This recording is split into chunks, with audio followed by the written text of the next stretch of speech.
Bonjour et bienvenue dans l'épisode 10 de l'émission Délègue et Respire. Je suis ravie de vous retrouver pour une nouvelle histoire.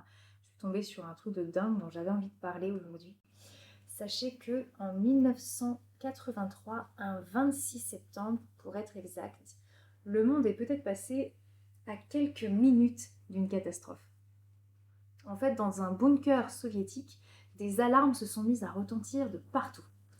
Les écrans indiquaient qu'un missile nucléaire venait d'être lancé depuis les États-Unis, puis un deuxième, puis un troisième. Et normalement, le protocole, il est clair. Au moindre truc suspect, il faut prévenir immédiatement la hiérarchie, parce que la réponse, ça pourrait très bien être nucléaire. Et face à ces alarmes qui retentissent, ce truc qui pourrait faire paniquer n'importe qui, il y a un homme du nom de Stanislav Petrov. Lui, il a clairement le nom d'un gars qui a peur de rien. Et lui, il pourrait simplement suivre les règles.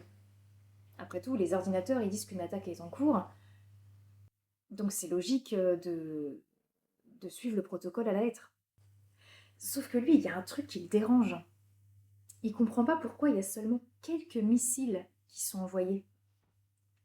Il s'est dit que si c'était vraiment une attaque, pourquoi les missiles ne partent pas par centaines? Du coup, il décide de prendre une décision. Une toute petite décision pour le coup, parce qu'il choisit seulement d'attendre. Ouais, alors que tout est fait pour que tu paniques à mort, lui, il a décidé d'attendre de voir. Ce qui en soi peut être vachement dangereux, parce que si la menace est réelle, t'es pas dans la brise. Et donc il choisit d'attendre. Mais d'attendre quelques minutes. Hein.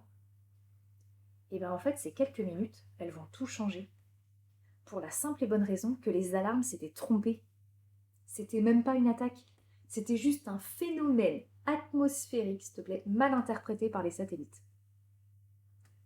Elle est ouf cette histoire. Déjà, elle nous rappelle que les plus grandes conséquences ne naissent pas toujours des plus grandes actions. Clairement là, l'exemple est frappant.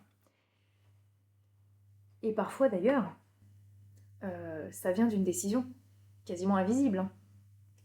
Tu sais, dans une entreprise, pour faire le parallèle avec ce qui nous intéresse, hein, on imagine souvent que tout va changer le jour où on lancera une nouvelle offre, où on signera un gros client, où on quittera notre emploi.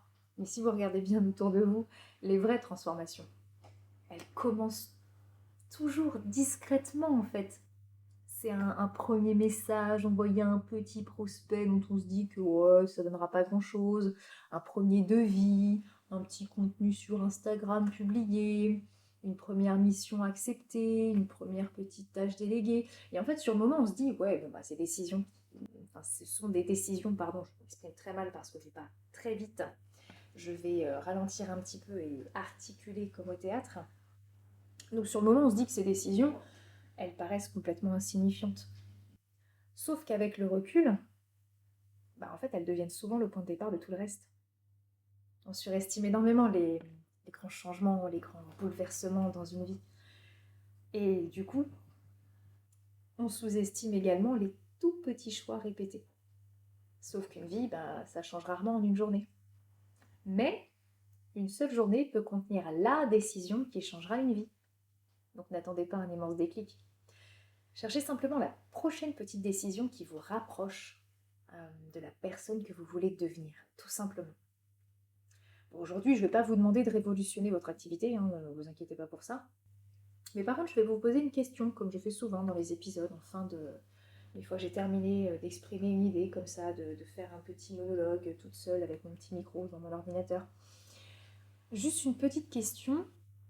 Quelle est la plus petite action que vous pourriez accomplir là, avant ce soir, qui vous rapprocherait de votre objectif? Parce que finalement, les plus grandes réussites, elles ressemblent souvent à des montagnes. Alors qu'en fait, elles commencent presque toujours déjà par un simple petit pas. Un premier pas, tout simplement. Donc dites-moi en commentaire. Répondez à la question et notez-le moi en commentaire. Ça me ferait très plaisir de vous lire, de vous répondre et puis d'échanger avec vous sur ce truc. Et en attendant que vous ayez fait ce travail-là, moi je vous retrouve dans le prochain épisode de Délègue et Respire. Je pense que nous allons parler d'un sujet que j'aime bien évoquer avec des amis. c'est pourquoi vouloir convaincre tout le monde? Parce que c'est souvent l'erreur qui empêche de convaincre tout simplement les bonnes personnes. On s'épuise, en vrai, à vouloir convaincre des gens qui de toute façon ne seront jamais convaincus. Mais je trouve que ça peut faire un bon épisode de podcast, donc je vous retrouve dans le prochain épisode et on en parle ensemble. À bientôt!